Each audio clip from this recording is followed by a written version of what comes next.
E aí, tudo bem com você? O Belix aqui, bem-vindo ao Bike Podcast. Então, primeiramente, deixe o seu like, inscreva-se no canal, também deixe um comentário e compartilhe com os seus amigos. A conversa de hoje vai ser com uma pessoa sensacional, que a gente não imagina como que ele conseguiu fazer esses feitos, porque numa prova só, ele chegou a pedalar 3.600 quilômetros. Então, fora nadar e correr. Então, Daniel, quero te agradecer. Muito obrigado por ter tirado o teu tempo, cara. Eu sei que não é fácil aí, né? Treinar essa vida de atleta, escritor, palestrante. Eu quero te agradecer por tirar esse tempo aí, cara. Fico muito feliz mesmo. Queria muito conversar contigo. Então, muito obrigado. Queria que tu se apresentasse e também dissesse tua rede social. Eu que te agradeço pela oportunidade. É sempre bom poder compartilhar a história e para alcançar mais pessoas, para entender que, como diria o Charlie Brown Jr., né, impossível é só uma questão de opinião, né? Então, gratidão por isso. Minha rede social é @ultradanieldeoliveira, só isso, @ultradanieldeoliveira. E aí tem todas essas histórias que vocês vão ouvir agora, tem tudo contado lá em milhares de vídeos e artigos e tudo mais. Bom, eu tenho 39 anos e hoje eu sou conhecido pelas provas que eu faço, por ser ultra triatleta, e hoje eu sou o único ultra triatleta do Brasil, né? E as pessoas não entendem direito o que é ultra triatleta. Ultra triatleta é todo mundo que compete em provas que sejam maiores do que a distância do Ironman. O Ironman é a distância de 3,8 km de natação, 180 km de ciclismo e 42 km de corrida, de uma forma contínua. Qualquer prova que tenha distância maior do que isso de forma contínua é chamado de ultra triatlon ou ultra Ironman. E essas são as provas que eu me destaquei. Eu apareci no mapa em 2016, quando eu fui campeão de uma prova que era 5 vezes o Ironman, que eram 19 km de natação, 900 km de ciclismo e 211 de corrida, que foi uma prova linda, que foi no México, e eu cheguei 4 horas na frente do segundo colocado, para surpresa de todo mundo, né? Quando eu cheguei lá, eles me chamavam de brasileiro louco, e quando eu saí de lá, eles falavam brasileiro fuerte. É muito, muito legal. E até então, até essa prova, eu sempre pensei que um dia, quem sabe, eu fizesse alguma coisa grande. Eu queria muito ter vencido essa prova, né? O meu objetivo era a vitória mesmo, mas eu não me sentia vencedor, não me sentia campeão, tanto que eu demorei meses para eu digerir que eu era campeão mundial, né? Depois que eu digeri isso, a certeza que eu tinha é que eu faria o dobro disso, que até então era a prova mais longa, né? Que era um Deca Ironman, 10 Ironman seguidos.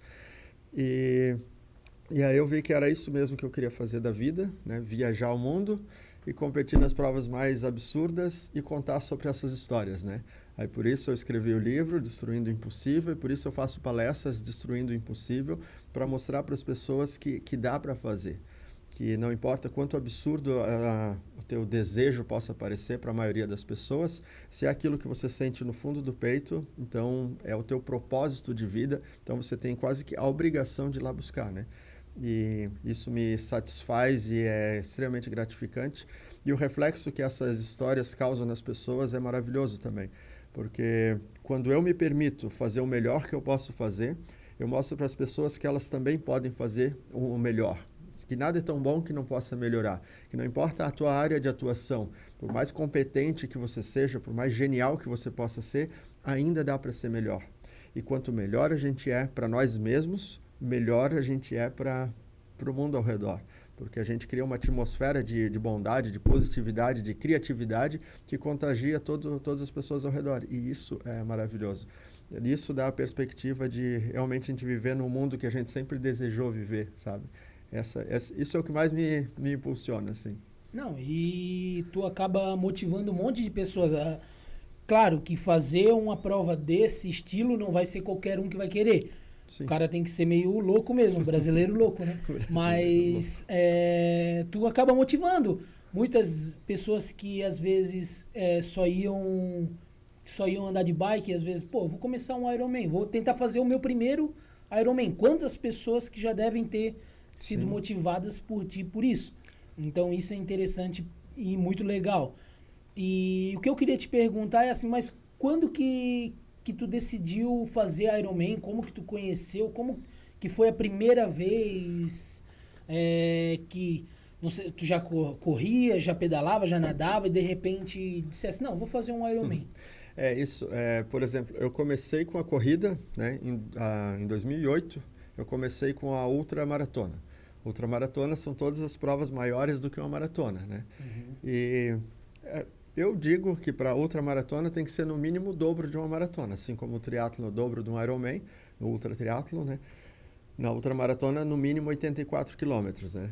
E em 2008, eu li um livro contando a história de um americano que fazia provas de 100 milhas, no caso, 160 quilômetros, né?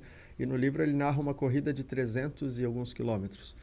E eu nunca tinha ouvido falar sobre isso e eu pensei, cara, como assim, cara? Eu achava que maratona já era absurdo e tal, né? E pensei, cara, que cara maluco, cara, né? Tal. E aí eu começava a contar para todo mundo sobre o que eu estava lendo e todo mundo falava, Daniel, desencana, esse cara aí é diferente, ele é 1 em 1 milhão, ele é geneticamente modificado. E eu ficava extremamente irritado com isso, porque, você dizer que o cara é diferente, que ele é geneticamente diferente, tá tirando todos os méritos do cara de dedicação, de treinamento, né, de todo o trabalho que ele fez, né. E aí eu ficava bem irritado com isso, né, eu sentia pelo cara, assim, né. E aí eu falava, tá, então, se eu fizer isso que o cara tá fazendo, vocês vão dizer que eu sou geneticamente modificado também? Vocês me conhecem, vocês sabem como eu sou ruim, né? Aí assim, cara, isso aí não é um negócio assim, isso aí tem que começar de cedo. Cara, tô lendo aqui, o cara começou com 30 anos de idade. Não, mas cara, não é assim, né? Eles não sabiam contra-argumentar. 10 semanas, 2 meses e meio depois que eu terminei o livro, eu fui lá e corri meu primeiro 100 quilômetros. 10 semanas de treino. E eu corri em 11 horas e 15 minutos. E aí, cara, as pessoas vinham, quando eles me viam treinando e fazendo treinos de 50 quilômetros de corrida, eles vinham sentar comigo e me convencer que era muito perigoso fazer o que eu estava querendo fazer. Que eu ia poder ficar com uma lesão, porque eu não tinha histórico para poder fazer aquilo que eu estava fazendo. E aí, cara, era bem engraçado. Aí teve um que chegou e falou assim, cara, e se tu morrer fazendo isso? Aí eu, cara, se eu morrer, acabou. Mas me diz uma coisa, e se eu não morrer, o que eu vou me tornar? Aí foi bem legal, porque aí a galera simplesmente, quando eu fiz, a galera ignorou o que eu fiz. Eles não falavam mais no assunto. Eles não deram parabéns e não perguntaram nada a respeito, sabe? Eles ignoraram. E aí eu ficava assim, cara, como pode, né? Só que eu matei no peito. Eu não estava preocupado com a opinião dos outros. Eu continuei fazendo. E na época eu estava na faculdade ainda. E aí eu falei aí tinha um professor lá, né? Que era o Sidley Barreto, que ele era professor de psicomotricidade, né, na educação física. Uhum. E aí quando ele soube que eu corria os 100 quilômetros, aí ele, cara, eu conheço um cara que ele é especialista nisso, ele mora em Minas Gerais. Eu falei, cara, me passa o contato, quero falar com o cara. Aí ele me passou o contato do João Roberto Souza, que era na época era o treinador dos campeões, né? Ele treinou o Valmir Nunes, que era campeão dos 100 quilômetros, campeão de 24 horas, e treinou a Maria Auxiliadora, que também foi campeã mundial, né, de 24 horas. Treinou o Passarinho, que foi outro campeão de 100 quilômetros. Cara, todos os caras que ele treinava eram os melhores. Eu falei, cara, eu quero treinar com esse cara, né? E aí eu comecei a trocar e-mail com ele, treinar e-mail. Ele falou, não, eu tô aposentado, eu não treino mais ninguém, porque atleta é problema, né? Ele falava. Aí eu, mas eu nem sou atleta, né, cara? Eu tô só descobrindo, né? E aí eu começava a mandar o feedback do que eu fazia, né? Dos treinos, eu corri 30 quilômetros assim, e aí, tá legal? Corri 50 quilômetros assim, tá legal? Minha semana foi assim. E aí quando ele viu que eu não parava de mandar e-mail, ele falou, cara, vem pra cá. Aí eu fui pra lá e fiquei 1 mês na casa dele, lá em Minas Gerais. A casa dele ficava a 1.700 de altitude, na montanha, e a gente ia treinar a 2.000 do nível do mar, assim. Então dava uma bagagem bem legal. E, cara, ele me mostrou que no Brasil não adiantava eu ficar tentando aparecer no Brasil, fazer prova aqui. Ele falou, cara, se tu quer destaque em ultra, você tem que ir para fora, tem que ir para a Europa. E aí eu fui para a primeira... Eu comecei a correr em 2008, em 2009 eu já estava indo para a Espanha competir meu primeiro mundial de 100 quilômetros, cara, imagina. E aí, óbvio que fui mal pra caramba e tal.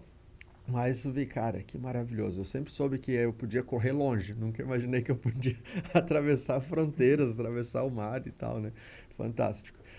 E E assim, eu fiquei correndo, só fazendo ultradistância até 2015. Em 2015, 2013 eu fiz um Ironman, que aí uns amigos fizeram uma vaquinha e me deram uma inscrição de Ironman. E aí eu fiz sem treinar, fiz assim, de qualquer jeito, né? Fui bem irresponsável, assim, bem... Na verdade, bem irresponsável mesmo.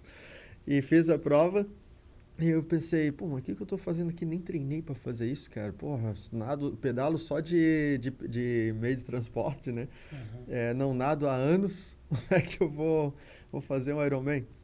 Aí eu pensei, cara, eu vou do meu jeito. Só que aí eu pensei, pô, mas o bom de fazer um Ironman, isso no meio da prova, eu pensando, né? Eu lá nadando e pensando, o bom de estar aqui fazendo Ironman é que aí eu abro a porta para um ultratriatlon. E quem sabe um dia eu posso fazer um ultratriatlon. Porque eu já tinha lido que o requisito para fazer ultratriatlon era ter feito um Ironman. E aí eu pensei, pô, então na pior das hipóteses eu vou ter o brevet para ultratriatlon. E aí me deu motivação e tal, eu fiz a prova em 11 horas alguma coisa. E terminei bem, assim, foi bem tranquilo, assim, sabe? Terminei muito sossegado.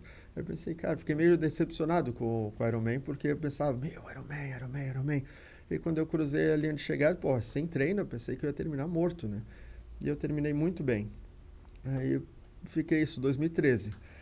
E aí, 2014, o Brasil lançou a primeira prova de Ultraman, né? Que é 10 quilômetros de natação, 420 de ciclismo e 84 de corrida, só que dividido em 3 dias. Então, no primeiro dia você nada 10 quilômetros e pedala 145. Aí terminou, você tem 12 horas para fazer isso. 12 horas para nadar os 10 e pedalar os 145. No segundo dia você pedala 276. E no terceiro dia você corre os 84. Por isso não é ultra triatlon, entende? Apesar de chamar Ultraman, eles patentearam antes, entende? Mas não é ultra triatlon porque no primeiro dia tem uma natação de ultramaratona aquática, 10 quilômetros, mas o pedal não é nem Ironman, 145. No segundo dia tem um pedal de ultraciclismo, 276, é ultraciclismo, mas não tem nem natação e nem corrida. E no terceiro dia tem a ultramaratona de 84, mas não tem ciclismo e natação. Por isso não é ultra triatlon, entendeu? Agora no México esse ano, semana passada teve, que eles fizeram isso sem intervalo. Então era Ultraman non-stop. Agora botaram isso como ultra triatlon. Aí sim.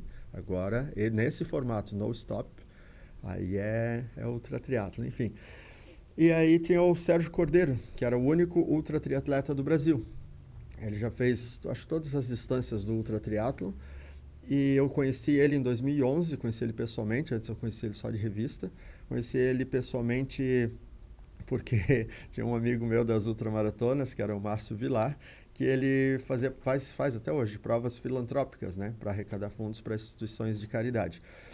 E uma das provas que ele fez era correndo 300 quilômetros, correndo do Rio de Janeiro, ali do Instituto Nacional do Câncer, até Minas Gerais, São Lourenço, Minas Gerais. E aí, quando eu soube que ele anunciou lá que ele ia fazer os 300 quilômetros, falei, cara, eu tenho que ir junto, né, eu tenho que fazer isso. E o máximo que eu tinha corrido naquela época era 182. E aí eu falei, cara, eu vou correr contigo. Aí ele falou, cara, mas é por tua conta e risco. Se não aguentar, eu não posso te ajudar. Eu falei, beleza, deixa que eu vou. E aí eu fui e outro cara que foi junto era o Sérgio Cordeiro. Então a gente correu 300 quilômetros em 44 horas, no stop. E o Sérgio Cordeiro contando a história da carreira dele, né? Sobre o ultratriatlo, sobre Correndo as viagens. e contando história. Correndo e contando história. Correndo na Via Dutra, cara. Aí pegamos uma chuvarada na Via Dutra, tudo alagado, assim, os tênis já... De cara, assim, na largada já é chuvarada pesada, assim, enfim. E aí ele contando a história e eu fiquei maravilhado, assim, né, cara? Com os países que ele já tinha conhecido, as pessoas, os idiomas que ele falava. E aí eu pensei, cara, é isso que eu quero, cara. Se só correr já é tão massa, pô, nadar, pedalar e correr é espetacular. E eu falei para ele que eu ia fazer as provas que ele me disse, do jeito que ele me contou. Ele falou, se você treinar e se dedicar tanto quanto eu, certo que você vai conseguir. Eu falei, então eu vou fazer. Aí eu tive a oportunidade de depois falar com ele. Falei, quando eu disse que eu ia fazer, tu achou que eu tava blefando, né? Ele falou, porque todo mundo diz que vai fazer, cara, mas ninguém faz, né? E aí, assim, não, se eu falei é porque eu vou fazer. Se eu não tivesse intenção, eu só ia dizer que é legal, mas né, não ia falar que eu vou fazer. E aí eu fiz, né? Fiz todas as provas. E aí, tipo, ele era o brasileiro que tinha feito todas as distâncias do do triatlon. Desde lá do triatlon sprint, lá, triatlon de 1 hora, até o Deca Ironman. Ele tinha feito todas as distâncias. E aí agora eu passei ele em 2019, porque eu fui até o Double Deca e ele só foi até o Deca, entende? Aí, tipo, eu sou a nova geração, né? E tal. E eu sabia que era isso que eu queria fazer pra vida, cara. E assim, como na ultramaratona, apesar de eu ter feito muito tempo, foram 8 anos só de ultramaratona, eu nunca ganhei nada, sabe? Eu não tenho nenhum título, assim. Ganhei as provas. Tem uma prova aqui no Bela Vista que eu ganhei, tem uma prova no Rio Grande do Sul, em Santa Maria, que eu ganhei, mas são provas pequenas, assim, sabe? Não, nada de grande representatividade. E aí, isso foi ali que eu fui. Aí teve outra também em 2014, o Sérgio Cordeiro foi competir e eu fui de staff dele. Como ninguém me conhecia, eu não podia participar. Nessas provas só participa convidado. Mas tem uma regra que se você for staff, né, for ajudante de algum atleta, você ganha o direito de participar no ano seguinte. E aí, como eu ajudei o Sérgio Cordeiro em 2014, aí em 2015 a minha vaga estava garantida. E aí eu fui para lá. E aí, quando eu fiz a prova do Ultraman, eu vi que era isso que eu queria, né? Vi que, porra, cara, é bom demais, é isso mesmo. E aí isso foi em 2015. Foi abril de 2015 eu fiz o Ultraman. E em dezembro de 2015 eu fiz um pedal para testar, porque eu queria fazer o quíntuple no México, só que eu não acreditava que eu pudesse pedalar 900 quilômetros. E aí, em dezembro, eu peguei minha bike e pedalei de Blumenau até Porto Alegre. 600 quilômetros no stop. E aí, eu queria saber como eu ia me comportar, porque se eu não pudesse pedalar 600, provavelmente eu não poderia pedalar 900 e depois ainda correr 200, né? E eu pedalei em 21 horas e 52 minutos, 28,5 de média, de cara, assim, tuf! Só que eu terminei muito inteiro, sabe? Eu comecei pedalando embaixo de chuva, pedalei até Paulo Lopes embaixo de chuva, em Paulo Lopes parou de chover. Aí eu lembro que eu fui numa conveniência comprar comida, né, na beira da estrada, antes de entrar no túnel. Aí tinha uma senhorinha assim, né, bem velhinha, e aí eu fui entrando todo torto assim, né, imundo na loja. Aí peguei um bolinho de carne, uma coxinha, um chocolate e andava assim, travado. Aí, porque eu não tinha saído de cima da bicicleta até lá, né, cara? Sei lá, dava acho que uns 150 quilômetros. E aí ela olhou, ficou olhando para mim assim, meio estranho. Ela falou, o senhor tá doente? Cara, foi muito engraçado. Aí eu comecei a rir, eu falei, não, eu só tô meio torto, porque eu tava muito tempo em cima da bicicleta e tá frio. Aí ela, então que tá bom. Então aí eu botei a comida numa pochete e saí pedalando. E aí logo começou a escurecer, aí eu virei a noite toda e eu achei que eu ia precisar parar no meio da noite, né? E eu consegui tacar a noite inteira e eu ficava muito adrenado no meio da noite, porque eu não enxergava nada. Nada. Aí, tipo, de visão periférica aqui esquerda, eu via a faixinha branca do asfalto. E aí eu ia aqui assim. Aí eu ficava só controlando a distância da faixinha branca e ia embora. E, cara, é espetacular, assim. Aí quanto mais eu pedalava, mais vontade eu tinha de pedalar. Tinha um efeito reverso, assim, sabe? E aí eu metia a mão na pochete, tirava um bolinho de carne, ia comendo bolinho de carne, tomando água. Cara, terrível. E tudo certo, cara, tudo certo. E aí eu pensei, quando eu cheguei, né, e aí eu mandei já um e-mail pro organizador do México, falou, cara, posso me inscrever? Aí ele sabia, você é amigo do Sérgio Cordeiro? Sim. Ele falou, então pode se inscrever. Aí eu me inscrevi, comecei a treinar absurdo, e aí fui embora. E assim foi feito. E primeiro Deca foi quando daí? No ano seguinte, 2017, aí de novo no México. Aí é bem engraçado, que eu fiz o quíntuple, ninguém sabia aqui na região que era um quíntuple, né? E aí quando saiu, nossa, porque aí saiu a matéria que eu era o homem mais resistente do mundo, né? Aí um monte de gente ficou, mais resistente do mundo. Assim, naquele ano foi, porque o quíntuple foi a prova mais longa do mundo naquele ano, né? E aí naquele ano eu fui o campeão, então valia o título de mais resistente do mundo, né? Só que não era a prova, né? Já existia o Deca Ironman, né? E o que a galera não entende é que o negócio da resistência é contínuo. Entende? Por exemplo, você pega um Tour de France, que o cara pedala 9.000 quilômetros, só que é uma largada e uma chegada todos os dias. Entende? Se fosse contínuo, opa, que aí o Tour de France é a prova mais longa, entendeu? Mas não é no stop, entende? Tem que ser no stop para ser contínuo. E aí por isso que eu falo, né? Tipo, como eu fiz o Double Deca é a prova de resistência contínua mais longa do mundo, né?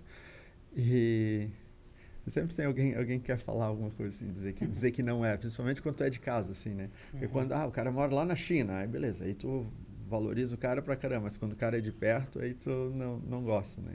Não, isso é verdade. Isso, o teu amigo próximo não diz parabéns pra ti, mas o cara lá sim, de longe sim. fala, eu sou teu fã. Isso para mim é muito explícito isso, porque, por exemplo, eu trabalho com mentoria online, né? Tipo, eu programo a cabeça das pessoas para que elas realizem os sonhos delas.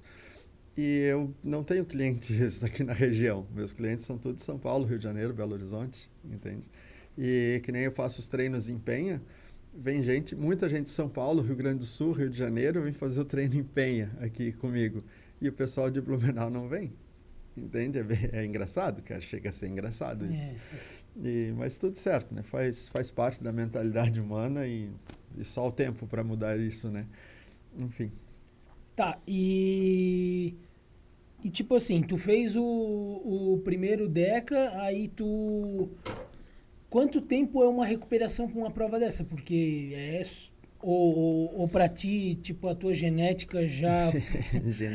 Genética, tu vai ver genética. Não, mas a recuperação, então, é porque é bem desgastante, né, cara? Uma prova É que assim, por exemplo, que nem pro quíntuple, né? Em 2016, primeiro ultra que eu fiz. Eu treinei muito. Eu treinei mais do que precisava, né? Treinei muito mais do que precisava. A parte mais difícil dessas provas contínuas é não dormir. Tu ficar dias e dias em ação, né? Em cima da bike foram 40 horas, né? 40 horas em cima da bicicleta. Então, para a cabeça é muito difícil. E o corpo, ser forte fisicamente é o mínimo. Todo mundo é forte fisicamente. Só que mentalmente tu tem que superar o medo, superar a ansiedade, superar qualquer transtorno mental que possa surgir. E surge. Tipo, foi a primeira vez que eu tive alucinação, foi no quíntuple. Tu vê coisas na pista, tu sabe que não tem. Eu via cavalos saindo, era em volta de um lago, né? Uhum. Eu via cavalos saindo de dentro do lago, eu via barco, assim, atravessando a pista, sabe? Como se eu estivesse correndo na água, assim. Eu via um monte de gente em volta da pista de madrugada, assim, não tinha ninguém, sabe? Eu via coisa. Eu sabia que não tinha, mas eu estava vendo. Então, todos os treinos que eu fiz, eu dormia um dia sim, um dia não. Entende? Eu tocava o dia de trabalho, e aí quando chegava 10 horas da noite, em vez de preparar para dormir, eu preparava para pedalar. E aí eu pedalava a noite inteira, até umas 4h30, 5 da manhã. E aí eu ia para casa, tomava banho, tomava café e ia trabalhar. Assim. E aí isso me deu uma assim, que eu conseguia treinar 40, 50 horas por semana. Entende? Mais do que uma jornada de trabalho treinando, fora a jornada de trabalho. Então eu estava muito tempo ativo, sabe? Eu dormia muito pouco e eu fiquei muito forte. Muito forte, assim. Inimaginavelmente forte. E eu terminei a prova, eu não tinha dor muscular, eu não tinha bolha, eu não tinha sono, eu não tinha nada. Aí nessa prova eu estava com 3 staffs, os staffs estavam exaustos, assim, né? Querendo, vamos pro hotel. E eu queria ficar ali, eu queria curtir a prova com os outros ali, eu queria ver o segundo colocado chegar e tal. E, não, ele está muito longe, ele vai demorar muitas horas para chegar. Eu disse, cara, que bizarro, cara. E ninguém acreditava, eles olhavam assim, depois na premiação dessa prova, os caras diziam, como é que você fez? Que tipo de analgésico você usou? Como é que você não dormiu? Todo mundo dorme pelo menos 1 hora, tem que dormir. Aí eu assim, cara, eu treinei para não dormir, cara. Então, se eu treinei para não dormir, eu vou não dormir. Né? E eu sabia que os caras iam ter equipamento melhor, que eles iam ter uma estrutura melhor, que eles provavelmente eram mais fortes fisicamente, né? Eu teorizava que sim. E aí eu pensei, cara, eu não posso ir de igual para igual com esses caras. Eu tenho que fazer uma coisa que os caras não têm coragem de fazer. E ninguém tem coragem de ficar sem dormir tanto tempo. Todo mundo dorme, entende? 3 dias, cara. 3 dias é muito punk. E não é 3 dias no sofá, né? É 3 dias fazendo força, né? Então é outra pegada. E assim, se a prova não dá nada errado, se você não se machuca de acidente, por exemplo, então se termina a prova você tá zerado. Mas aí que nem no Deca, no ano seguinte, eu caí de bike, tive a ruptura parcial do tendão do calcâneo, meu pé virou uns 180 graus. Os médicos chegaram a dizer que eu não ia poder nem andar com o pé do jeito que eu estava e eu tive que correr 422 quilômetros, depois de ter pedalado 1.800. Eu caí da bike no quilômetro 800, eu estava em terceiro lugar, e aí, porque estava tendo erro com o meu chip, né? Era uma pista de 7 quilômetros, então cada vez que você passa, vai somando 7 mais 7 mais 7. E aí, quando eu fui olhar com 800 quilômetros, eu estava devendo 150 e poucos quilômetros. Eu falei, cara, que ridículo, cara, né? Os caras não estão contando minhas voltas. E aí eu comecei a brigar com o organizador, e aí me estressei um monte e caí. E esse organizador que é meu amigo ainda, né? E aí eu caí da bike ali, e o meu pé não desclipou, e eu girei 180 graus em cima do pé, cara. Foi ridículo, assim. Ainda dei sorte que foi o tornozelo, não foi o joelho, né? Dei sorte. E aí ele falou, não, beleza. Aí vieram, que eu mostrei o que estava no meu ciclo, era o ciclo analógico, né, cara? Não tem margem de erro. GPS, às vezes ele dá uma bugada, né? Ele surta, né? Mas o analógico não tem, né, cara? Ele pode até marcar menos, mas marcar mais não tem como ele marcar. E aí vieram os staffs dos outros atletas, quando eu caí, assim, aí deu um auê, assim, porque eu caí. E eu fui, em 2017 eu era o favorito, né? Em 2016 eu era o louco, mas em 2017 todo mundo sabia que eu era forte. Então todo mundo sabia que eu fui lá para vencer. E aí os staffs estavam todos contando a minha volta, tanto do cara que estava atrás de mim, quanto do cara que estava na minha frente, para ver se eu estava chegando ou não, né? Então eles estavam medindo e eles viram que a distância que estava no ciclo estava certa. Aí eles mostraram para o organizador, ele falou, não, beleza. Aí ele pegou minha bike, passou no sensor, viu que o sensor não estava funcionando. Aí ele falou, não, beleza, o que marcar no teu ciclo a gente vai aceitar e tá certo. Só vai avisando a gente por dia.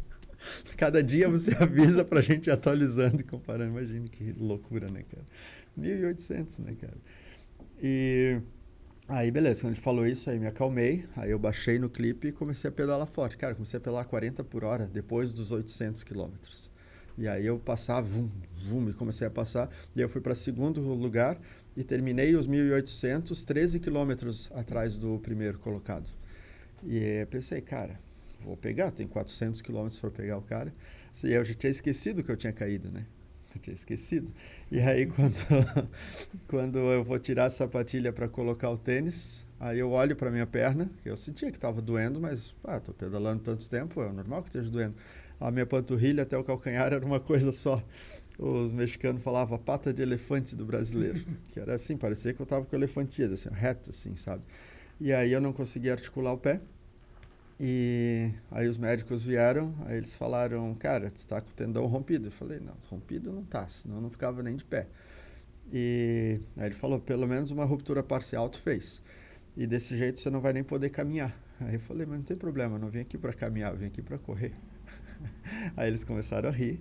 E aí eles disseram, você vai sentir uma dor absurda. Eu falei, isso eu posso imaginar, cara. Mas fica olhando, eu vou correr 400 quilômetros só com a perna direita. Aí eles falaram, isso não é possível.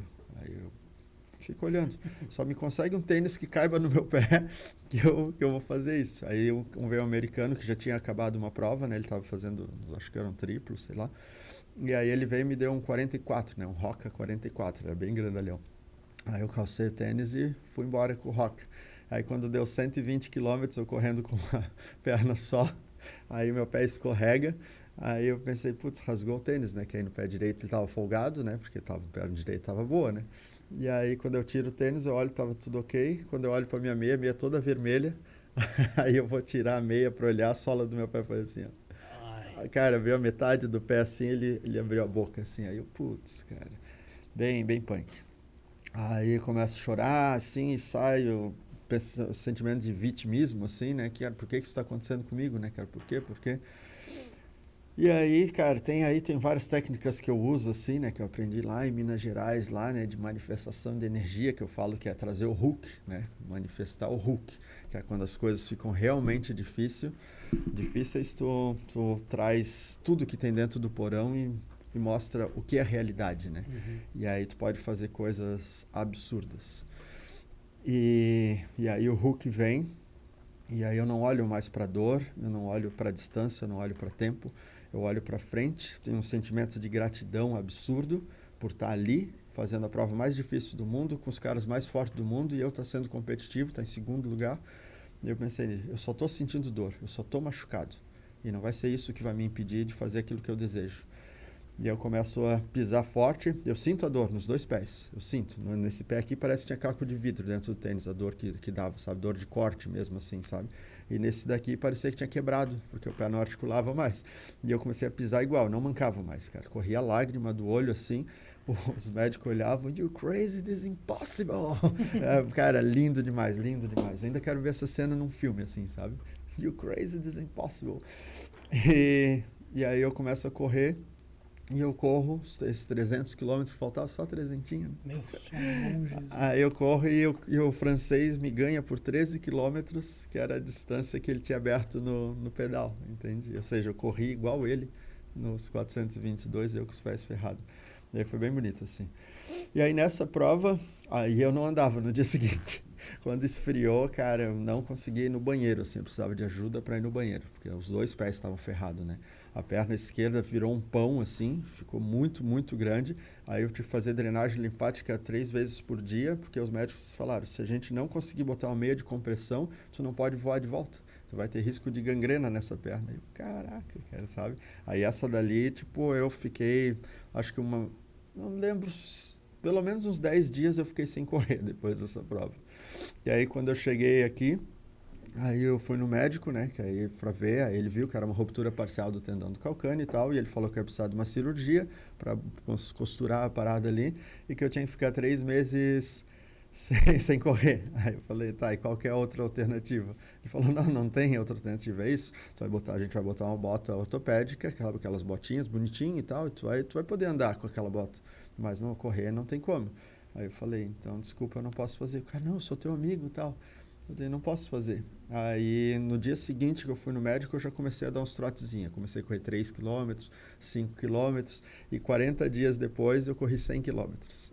E eu não parei. Aí foi bem, bem legal. Aí eu mandei pro médico e ele falou, cara, não dá para fazer. A coisa que eu mais gosto de ouvir é quando as pessoas dizem que não dá para fazer o que eu fiz, ou o que eu estou fazendo, sabe? Isso é lindo de ouvir. E aí, pô, se não é possível, como que eu estou fazendo, né? E aí em 2000 quando eu voltei para cá e tal, essa história toda, aí todo mundo, cara, que absurdo, que absurdo, que absurdo, mas esse é o limite, não tem prova maior. Aí eu falei, bom, pior é que tem, cara. Em 2019 a gente está pensando em botar a prova oficial de 20 Ironman seguidos, porque teve em 98, né, mas não era uma prova oficial, assim, né? Os caras que fizeram para ver se dava para fazer. E aí eles queriam fazer uma prova para botar lá na Associação Internacional. E aí em 2019 foi isso. Aí 20 Ironman, 76 km de natação, 3.600 de ciclismo e 844 de corrida. E aí essa prova eu terminei em 3º lugar, bati o recorde pan-americano e é o único brasileiro da história a fazer essa prova, né? Essa distância. E essa eu terminei totalmente ileso, porque eu terminei a prova no dia 28, no dia 30 eu fui para Nova York, e no dia 3 eu larguei a maratona de Nova York. E corri a maratona de Nova York em 3 horas e 40. Zerado, assim, zerado. E aí, pô, não era para ser possível, sabe, fazer isso. Era para ficar meio acamado depois de fazer. E tudo certo, sabe? A energia produzida te conserta de tudo. Tu condicionou teu corpo, né? Tu treinou de uma maneira que o teu corpo deve hoje ter uma recuperação mais rápida do que o normal. Não, a gente, né, tu falou, não fala da genética, mas então, tipo, não é pela genética, mas tu condicionou. Eu conversei com um pinguim e eles estavam falando sobre, por exemplo, quando vão fazer uma prova de ciclismo lá para Bahia, que é um lugar muito quente, eles fazem aclimatar, né? Então é a mesma coisa, né, cara? Porque, cara, tu pedalar o que tu pedalou, que nem tu falou, tu foi pro Rio Grande do Sul, lá tu parou depois de 150 quilômetros, tu parou pra pegar uma coxinha. Bolinho e um chocolate. Tá entendendo? É um negócio que o teu corpo, hoje, ele tá numa condição absurda, né, cara? Eu entendo que eu sofri uma mutação nesses 13 anos, desde que eu comecei lá com o primeiro 100 km de corrida até hoje, meu corpo sofreu uma mutação, entende? Ele funciona realmente diferente, só que não é uma mutação só física. A realidade tridimensional, material, que faz com que a mesa seja mesa, caneca seja caneca, é criada pela nossa mente. A gente cria isso, e a gente entende que xícara é xícara e que mesa é mesa, porque a gente sabe que é, mas não é necessariamente verdade isso. E assim como se a xícara pode não ser xícara de determinada forma, por que nós precisamos ser só uma coisa só? O conceito mais errado que existe sobre o ser humano é justamente ser humano. Ser é aquilo que é imutável, que permanece imutável, é o conceito de ser. E nada no universo permanece imutável. Tudo é transitório. Até uma rocha. Ela é rocha, pode ser durante milhares de anos, mas fatidicamente ela vai ser pó. Entende? Uma dimensão de tempo muito maior do que o tempo humano, mas vai virar pó. Então, nós mesmos, a gente muda todo dia, várias vezes, né? Então, eu passei por essa mudança de percepção sobre a minha realidade. Quando eu era moleque, eu era muito ruim em tudo, sabe? Tipo, eu não conseguia correr, eu não tinha coordenação motora para fazer nada, eu não conseguia participar de jogos coletivos, sabe? Eu era totalmente introvertido, vivia dentro de uma concha e eu tive que me transformar, me sair literalmente do casulo para poder ter o meu espaço no mundo. E aí transcendi esse sair do casulo e fui para o universo, né, cara? E aí essa mudança de percepção me deu a habilidade de fazer coisas que a maioria das pessoas acha que é impossível, entende? Então, a percepção sobre as coisas que eu faço e que acontecem comigo é o que permite que eu faça e tenha esse tipo de comportamento. Que nem, mais para mostrar mais como a minha genética é boa, em 2020, 19 de janeiro de 2020, eu dormi pedalando. Quando eu saí da 101 e entrei aqui para... É Jorge Lacerda que logo sai de 101 e entra para cá. E aí, eu já tinha virado a noite, né, pedalando. Eu sei, cara, eu tô com muito sono, eu vou pegar um ponto de ônibus, vou deitar pelo menos 5 minutos aqui, porque eu estava já pescando na bicicleta já, né? E aí, isso logo que eu saí da 101 e entrei ali, né? Ali pelaquela reta do posto de gasolina lá. E aí, quando eu acordei, eu estava aqui na frente da igreja de Ilhota e eu dei com a cara num poste e caí de costas no chão, como se eu tivesse tomado um direto, assim, sabe? Aí eu bati bem aqui assim, ó, tuf! Aí quebrou o capacete e eu caí todinho em cima da escápula esquerda, assim. Sabe quando você sonha que você está caindo e que você faz assim? Eu caí fazendo assim, eu nem sabia que eu estava na bicicleta. E aí a minha escápula esquerda, ela separou e esmigalhou inteira, assim, sabe? Parece que eu tomei um tiro nas costas. E aí, no reflexo, eu tentei levantar. Quando eu tentei levantar, senti aquela agulhada no meio das costas. Pensei, cara, quebrei a coluna.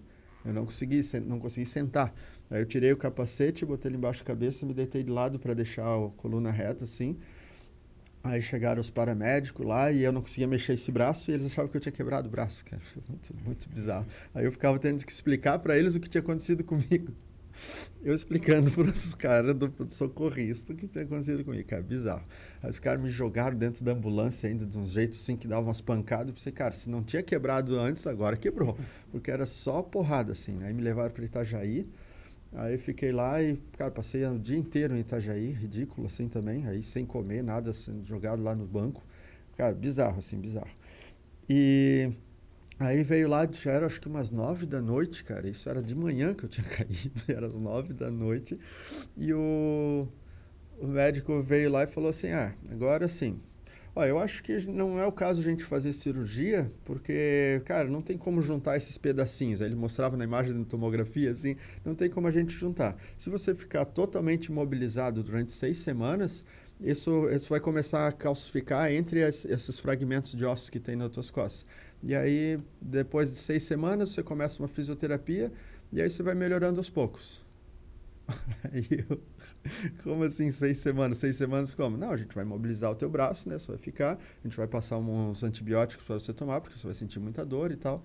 Aí eu falei, não, daqui 3 semanas eu tenho uma maratona, fora do país. Aí ele falou, não, esquece, 3 semanas tu vai estar sentindo muita dor ainda, não tem como. E eu falei, e daqui 5 semanas eu tenho um duplo Ironman na Flórida. Aí ele falou, cara, daqui 5 semanas, se tu recuperar rápido, talvez você possa começar uma fisioterapia. Mas nadar daqui 5 semanas, impossível. Como é que você vai fazer o movimento de rotação de ombro se você está com a escápula fragmentada? Aí eu falei, tá bom, parceiro, obrigado. Aí eu fiquei 3 dias imobilizado e tomando remédio. Eu engordei 6 quilos em 3 dias, cara. Que ódio supremo, assim. E aí minha mãe estava cuidando de mim, assim, cara, eu não conseguia levantar, não conseguia... Eu dormia sentado, eu dormia assim, ó, eu não conseguia... cara, é bizarro como a gente fica inutilizado pelas costas tá quebrado, cara. Eu não fazia ideia, assim. Ridículo, ridículo. E aí eu pensei, cara, eu não vou ficar desse jeito. Não vou, não aceito. E aí eu tirei tipóia, tirei tudo, soltei o braço. Soltei assim, corria lágrima, assim, sabe? Parece que te quebrou de novo, assim, sabe? Aí eu falei, cara, não vou ficar dentro de casa. Aí eu fui, caminhei 8 quilômetros. Aí no outro dia eu caminhei 1 e corri 4. Aí no outro dia eu corri 6, aí descansei um dia, aí corri 10, aí quando deu 2 semanas eu corri 20, e quando deu 3 semanas eu estava em Miami e corri a maratona de Miami. E eu corria 12 por hora, cara. E aí terminou a maratona, eu fiz 10 flexões de braço encostando o peito no chão, fiz um vídeo e mandei pro médico. Eu falei, e aí doutor, você acha que eu já estou recuperado? Aí ele falou, quando foi isso? Eu falei, foi hoje, eu acabei de correr a maratona e queria fazer um vídeo para mostrar pro senhor. Aí ele, cara, isso é totalmente impossível, cara. Nenhum neném recém-nascido ia calcificar uma fratura como a tua em tão pouco tempo. Para um adulto é impossível. Eu falei, desculpa, mas foi feito. E quando deu 5 semanas, eu fiz o triatlo lá, onde eu tive que nadar 7 km e 600. Nadei bem devagar, porque para nadar doía, e eu sentia fraqueza muscular, assim, por ter protegido tanto, né? Mas, né, tudo certo. E aí, assim, não foi mágica que eu fiz, eu não sou o Wolverine, entende? Apesar de eu ter regenerado 3 vezes mais rápido que o normal, só que a minha percepção de dor, entende? Porque assim, doía muito, sempre doeu muito, muito, muito, muito.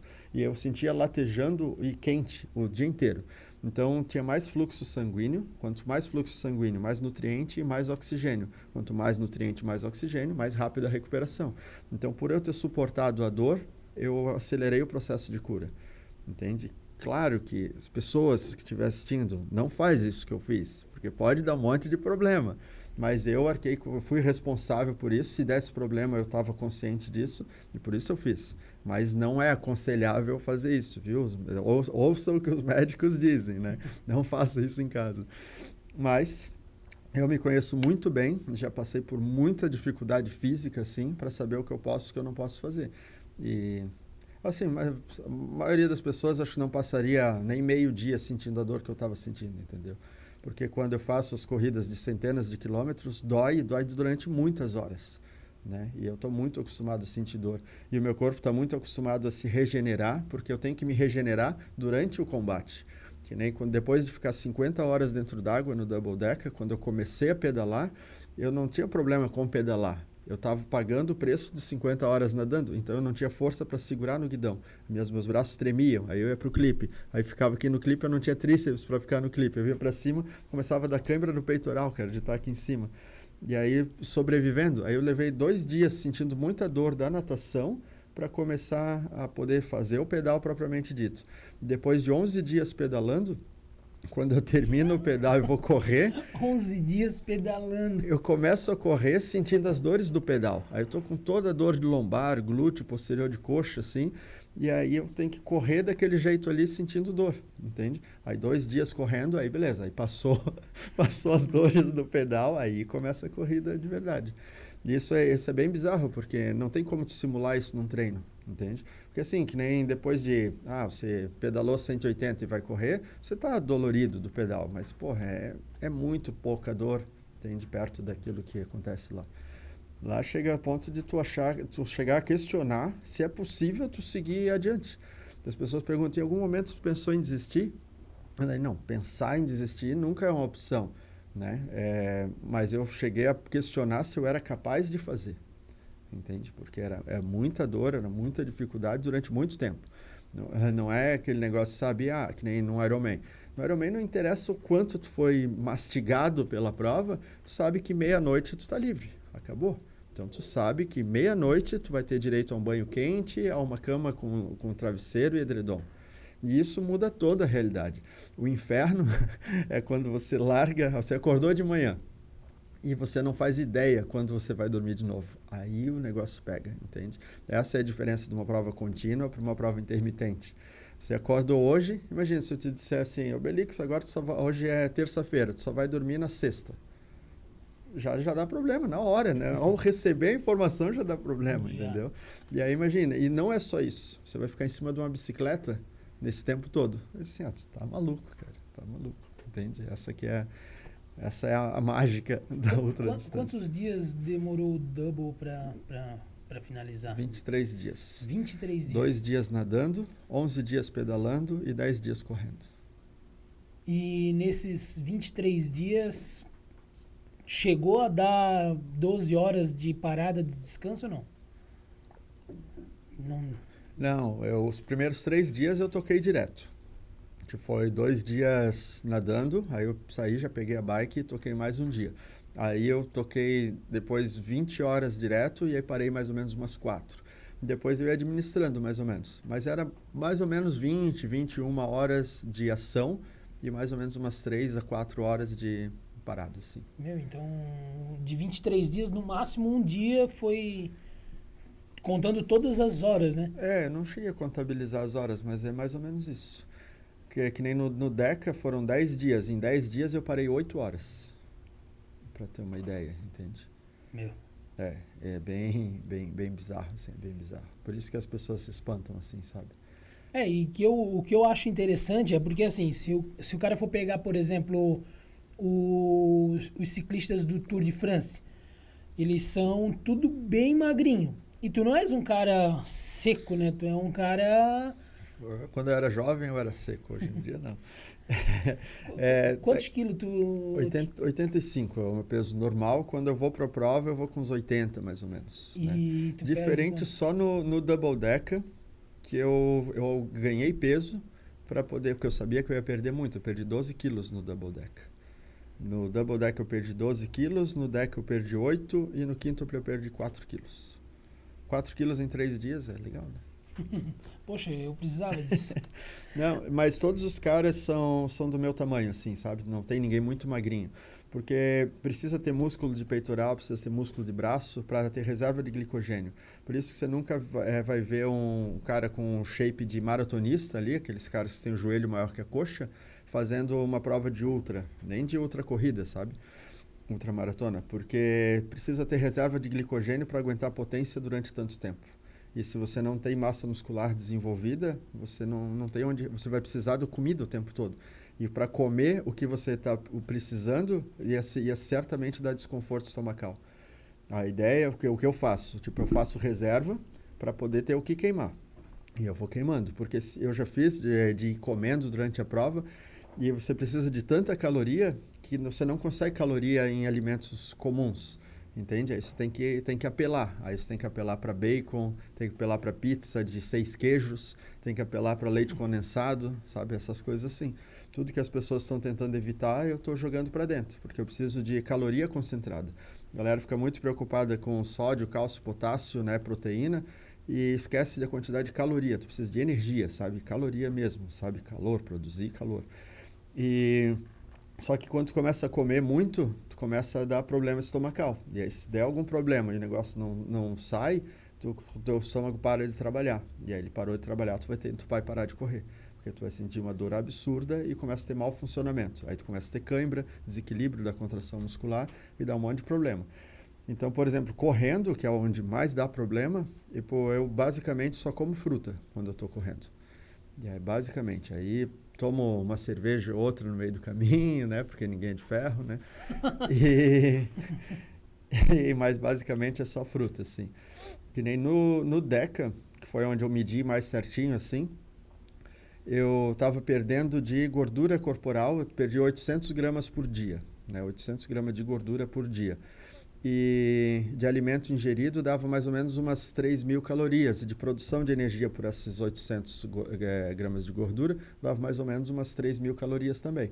Então eu estava produzindo, né, de alimento ingerido, gordura corporal perdida, 5 a 6.000 calorias por dia. Só que eu estava queimando 20.000 por dia. 20.000. Eu estava queimando o que um cara queima em 10 dias, eu estava queimando por dia. E aí tem as técnicas que eu aprendi lá em Minas Gerais, que é o que eu faço para produzir energia, que é o que permitiu que eu fizesse o que eu estava fazendo. Que apesar de eu estar machucado, não me faltou potência muscular, não me faltava energia, entendeu? Essa aqui é a pegada. E são as coisas que eu tenho bastante orgulho, assim, de ter esses truques na manga para poder fazer coisas que são consideradas absurdas, assim, sabe? Isso é o mais legal. Com certeza, cara. Meu, é surreal imaginar o que tu consegue fazer. Eu tenho o sonho de pedalar daqui na Aparecida, que dá, acho, 600 e poucos quilômetros. Bora. Mas eu já começo... O meu problema é que quando eu começo a sentir dor, eu começo a ficar desanimado. Tá entendendo? Então, eu percebo que tu é o contrário. parece que, tipo assim, eu tô sentindo dor, então peraí, agora tu vai ver o negócio. Tu tá sentindo dor, é agora que vocês vão sentir dor. Eu não. Eu sou um negócio que, tipo, eu começo a sentir dor, já começo a ficar desanimado, aí eu já começo a cair do meu desempenho. Sim, esse é o meu trabalho. O trabalho que eu faço na mentoria é pegar, por exemplo, isso que tu me narrou e explicar por que tu faz isso. E aí eu consigo entrar na tua mente e entender da onde que vem. O que a dor representa para você. E a gente volta no tempo e eu faço você entender que aquela dor te machucava e o medo daquela dor te machucava naquela época da tua vida. Mas que hoje você tem força e maturidade para não precisar mais ter medo desse tipo de coisa. E aí você ressignifica aquilo que sempre foi infernal para você, mas que não faz mais parte da tua vida. Entende? E aí a gente precisa entender por que você quer honrar isso que você está sentindo, porque se é uma limitação, se te impede de fazer o que você realmente deseja. Entende? E quando você olha por uma outra ótica, para a mesma coisa, você percebe, cara, mas eu perdi tanto tempo por isso, cara, que absurdo. E aí tu não precisa nem exorcizar aquilo da tua vida, tu pode caminhar junto com aquilo e saber assim, cara, hoje eu entendo o que antes eu não entendia. E aí tu está livre para sempre. É isso que eu faço. E aí, por exemplo, se hoje parece absurdo pedalar os 600 quilômetros, depois que você toma essa atitude de olhar para aquilo que te assusta tanto de uma maneira diferente e não só parar de ver como inimigo, mas começar a ver como aliado, que é o que eu chamo de dar propósito para o monstro, entendeu? Se você não dá o propósito para o monstro, ele quebra, destrói e aterroriza tudo. Mas se você dá propósito, ele vira um herói. E aí você vai ver que você pode ir e voltar da Aparecida. Vai fazer 1.200, entende? Ou pode fazer na metade do tempo que você consideraria normal, ou sei lá, entendeu? É assim que funciona. Não há limitação. A limitação, por isso que a limitação vem do teu sistema de crença. Daquilo que você acredita se torna real para você, por mais absurdo que possa ser. Eu prefiro acreditar em poderes mágicos, eu prefiro acreditar em super-herói, entende? Eu prefiro acreditar em poder ilimitado. Eu não quero acreditar em doença, eu não quero acreditar em lesão. As pessoas me perguntam histórico de lesão. Cara, eu nunca tive lesão, salvo os acidentes, né, que nem cair de bicicleta. E eu sei, também não foi acidente, foi auto-infligido, eu fiz de uma forma inconsciente, eu causei isso para mim mesmo e tenho responsabilidade sobre isso. Mas lesão de correr tanto, de pedalar tanto, de nadar tanto, lesão de ombro, que é comum para nadador, entende? Lesão, sei lá, de quadril, que é comum para quem corre, lesão de joelho. Nunca, cara, nunca. Porque todo problema acontece quando você está em desequilíbrio. E o desequilíbrio, ele sempre é mental e emocional e reflete no teu corpo. É assim que funciona. Você perde o equilíbrio aqui, porque assim, você tem todo mundo. Tem uma tempestade de pensamentos que vem o tempo inteiro. Chuva pesada de pensamentos. E aí, se você não consegue selecionar esses pensamentos, quando começa a vir pensamento de negatividade, pensamento destrutivo, você começa a ter sentimento ruim em relação a você, em relação à vida, em relação a tudo. E aí é normal que você comece a se defender disso, porque você está caindo. E aí você começa a gerar tensão, e aí você começa a se proteger, e aí começa a refletir no teu corpo. Mas, se você entende que os pensamentos vão cair de qualquer jeito, você não tem controle sobre os pensamentos que surgem na tua mente, mas você tem controle sobre as emoções manifestadas por esses pensamentos. Quando você aprende a controlar as tuas emoções, você mudou a tua realidade. E é como se, por exemplo, está chovendo pesado, está chovendo muito, mas tu pode ir lá e abrir um guarda-chuva. Continua chovendo, mas você não se molha mais. O que eu ensino para as pessoas é abrir esse guarda-chuva. E aí você escolhe o comportamento que você vai adotar. Eu falo, o propósito da nossa existência é deixar de ser seres humanos reagentes e se tornar seres humanos agentes.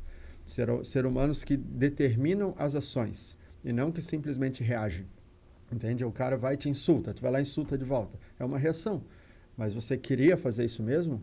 Isso melhorou alguma coisa na tua vida? Foi bom para você isso?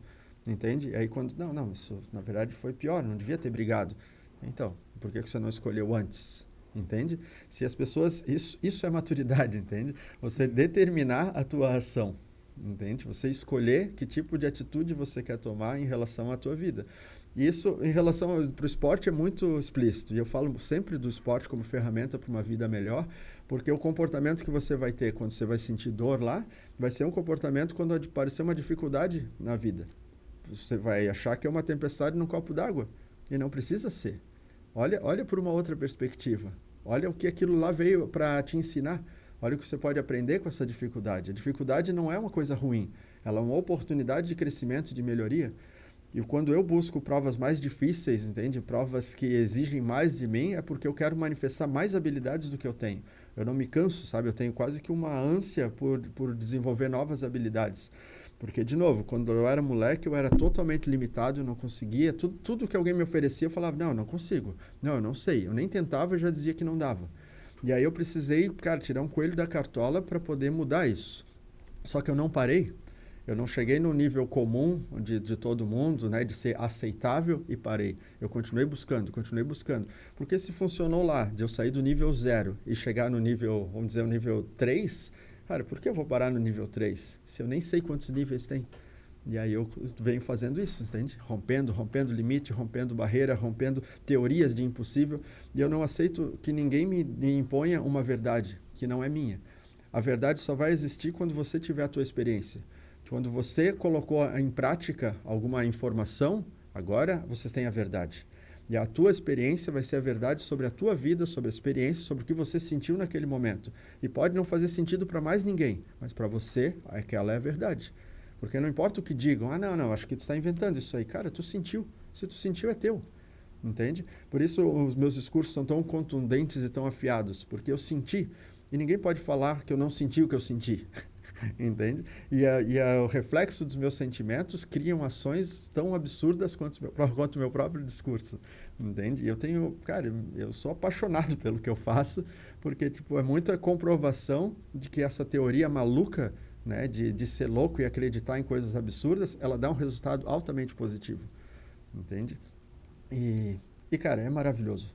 Porque eu questiono assim, se você não fosse obrigado a fazer nada, se você fosse completamente livre, se dinheiro não fosse problema, se pessoas não fossem problema, se distância não fosse problema, o que você faria de agora para o resto da tua vida? Né? Eu pergunto para você em casa, se você fosse absolutamente livre, o que você faria de hoje para o resto da tua vida?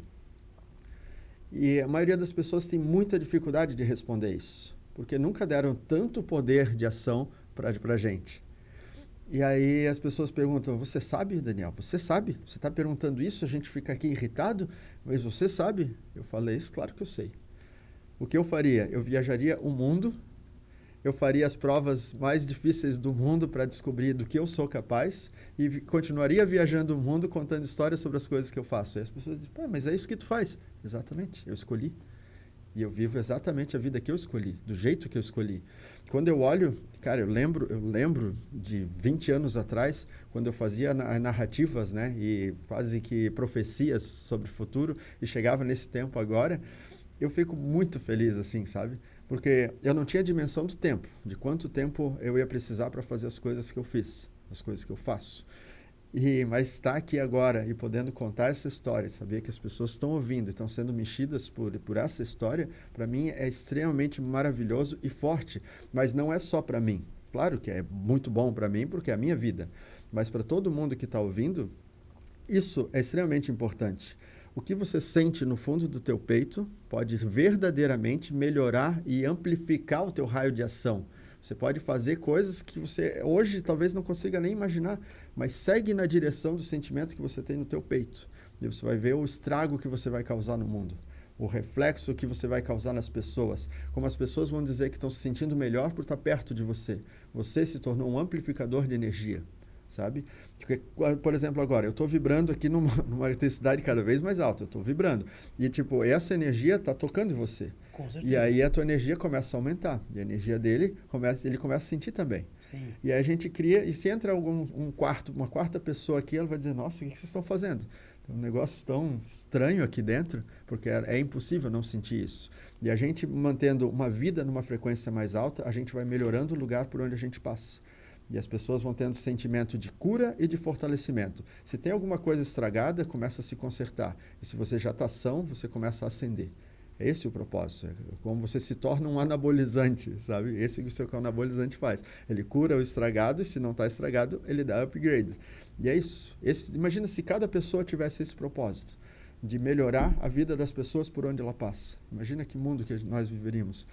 O meu vislumbre mais utópico é onde posturas de corrupção, de crimes e essas barbárias que a gente vê na TV sempre se tornam obsoletos, porque as pessoas vão achar absurdo. Imagina, cara, por que eu vou fazer uma coisa contra você se eu entendo que a gente está conectado? Se eu entendo que fazendo mal para você, eu estou fazendo mal para mim mesmo. Isso deveria ser explícito para todo mundo. Não devia ser um negócio, puxa, nunca tinha pensado nisso. Não, tinha que ser, cara, tu tem que sair do ventre sabendo disso, sabe? Tem que ser assim. E aí a gente, cara, por que você vai fazer mal para outra pessoa? Por que você vai fazer para alguém aquilo que você não gosta que fazem para você? Entende? Tipo, o cara gosta de tripudiar sobre o outro, de ficar zombando e tal. Tá, mas quando zombam de você, tu acha legal pra caramba isso? Não, eu odeio. Então por que tu faz, cara? Entende? Isso nas coisas pequenas. Aí isso vai aumentando. Tudo que você faz no pequeno reflete nas coisas grandes que você faz. De novo, por isso que o exercício físico é uma ferramenta para autoconhecimento, para uma vida melhor.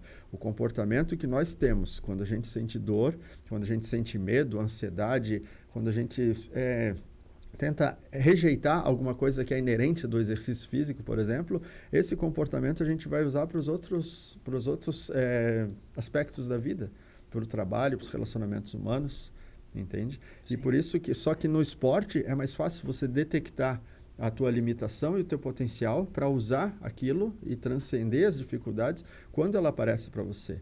E todo dia você pode ir lá e repetir de novo. Ontem eu fui, apareceu o problema e não consegui. Tá, mas hoje eu vou. E aí você consegue fazer um pouquinho melhor, até que aquilo deixa de ser um problema. Porque você manifestou uma habilidade necessária para sobrepor o problema.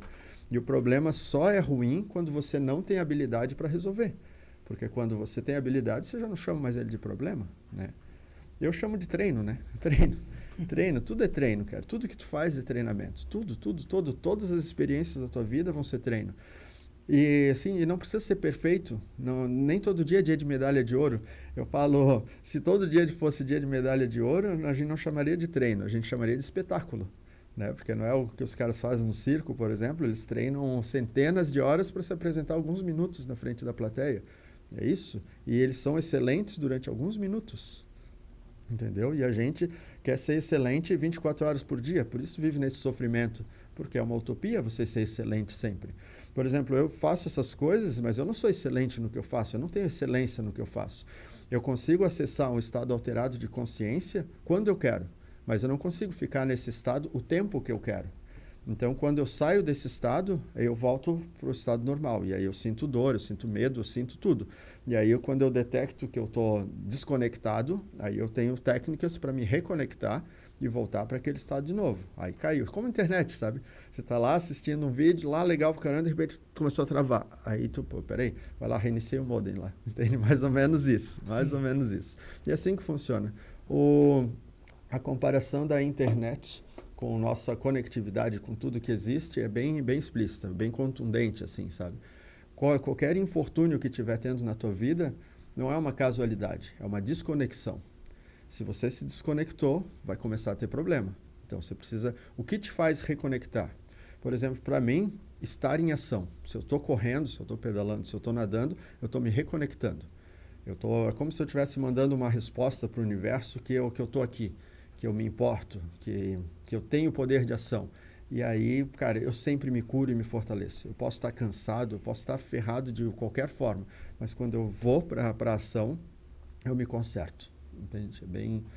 E quanto mais natural for, assim, se eu vou para uma cachoeira, se eu vou para o mar, por isso que eu estou todo final de semana na praia, porque quando eu caio dentro d'água, não interessa a temperatura, não interessa se o mar está sujo ou está limpo, eu caio dentro d'água, eu não sou mais eu sou tudo, entende? É um sentimento maravilhoso, cara, é maravilhoso. Cara, que palestra. Poxa. Porra, acho que eu me empolguei. Não, mas tanto eu, o Nuno e a galera que vai assistir vai sair totalmente diferente depois disso, porque... Esse é o propósito. É muito legal isso. As mentorias, tu faz as mentorias online e também palestras, né? Isso. Aí palestra é mais empresarial, né? Mais...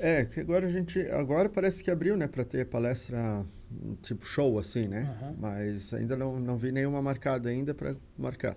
Mas o que eu tenho feito, eu fiz na pandemia toda, palestra online, né? Graças a Deus, bastante palestra online, porque fica mais acessível, mais ágil. e para quem compra fica bem mais barato do que tu pagar uma palestra presencial, né? Mas não vejo a hora de voltar à palestra presencial, porque eu amo estar na frente de uma plateia, cara. Eu amo demais, assim. Eu amo demais ver os olhos umedecidos, sabe? Eu gosto muito de ver, sentir a energia brotando, assim. E a mentoria, assim, mentoria é isso, né? Sempre é online, tipo, é um encontro por semana e durante 10 semanas. É esse que é o trabalho. A gente começa, marca um objetivo, o que você realmente deseja fazer em 10 semanas. Aí o cara fala, isso. Aí eu crio um roteiro para que na 10ª semana ele atinja aquela meta. E o mais legal é que todo mundo atinge a meta. Isso é lindo demais, sabe? O cara fala, como por exemplo, bota a tua meta de 600 quilômetros daqui 2 semanas e meia. E aí assim, cara, isso é impossível. Opa, que agora a meta ficou boa. Se parece uma meta assim, não, acho que dá. Então não, escolhe outra. A meta que acho que dá, tu não precisa de mim. Você precisa de mim para uma meta que parece impossível. E é para isso. As pessoas me chamam para fazer algo que é impossível. Hoje é impossível. Com a mentalidade de agora, é impossível. Mas somando a mentalidade de agora, com a mentalidade de amanhã, com depois da manhã, daqui 10 semanas, tu já é uma outra pessoa. Com habilidades e capacidades e percepções que tu não pode nem imaginar. E é bem legal, porque quando tu olha para 2 meses atrás, cara, como pode fazer só 2 meses, cara? E olha como eu mudei. Esse tipo de feedback é maravilhoso, sabe? E as pessoas dizem que eu tô diferente, sabe? Porque tu está olhando para o mundo de uma outra forma. E aí, então, se você se comporta de uma outra forma e as pessoas reagem a essa nova forma, entendeu? É bom demais. É bom demais. Pô, é algo gratificante. Eu gosto disso. Eu trabalhei com engenharia, né? Trabalhava com projeto de engenharia e era uma coisa que eu odiava. Ganhava melhor do que, por exemplo, hoje, mas era um negócio que tu trabalhava sempre com pessoas que, tipo assim, eu fazia projeto preventivo contra incêndio, então toda a vida era um negócio que o dono da empresa não queria. Então tu toda a vida estava tratando com uma pessoa que estava nervoso com o bombeiro, então era toda a vida, ai meu Deus do céu, tô fazendo isso. E é uma energia que tu fica mal também. Tu vai lá atender um cliente, tu faz um projeto baita legal, só que daí o cara não fica contente, porque ele vai gastar 100 mil reais para botar extintor, luminária e tal na empresa. E quando eu comecei a fazer educação física, incentivar a galera a pedalar e tal, era um negócio que assim, o cara ganha bem menos, só que, cara, o dinheiro não é tudo, né? Só pelo fato de tipo, ter a pessoa dizendo assim, poxa, muito obrigado. Pelo menos hoje, todo dia, eu recebo pelo menos 2 mensagens no Instagram todo dia dizendo, pô, muito obrigado, cara, tu me motivou. Meu, tem gente que manda, não pedalava, comecei a pedalar por causa de ti. Então, essa energia que tu comentou bastante antes ali, tipo da palestra, né? Tu dá a palestra lá, às vezes aquela pessoa que comprou tua palestra estava lá desanimado, triste, já, tipo, último recurso. Vou comprar a palestra dele aqui para ver o último recurso para ver se eu melhoro. E sai de lá querendo destruir tudo, né? Destruir o impossível. É impossível, né? Por isso que é esse nome, sabe? O que parece impossível para você, é lá que tu tem que ir. Eu falo, a bússola da felicidade está no frio da barriga que você sente quando você pensa no objetivo. Se o teu objetivo te causa um certo desconforto, um frio na barriga, um calafrio na espinha, opa, que é lá. Está te mostrando a direção. Se tu está confortável, está tranquilo, cara, esquece. Isso aí já está resolvido. Vai para onde dá o frio na barriga. Entende? É lá. Se alguém me desafia a fazer, vamos fazer uma maratona no final de semana. Ok, beleza. Mas se alguém diz, vamos fazer um triplo iron no final de semana, opa, que a gente já dá uma rebolada assim, vamos ver como é que tá e tal.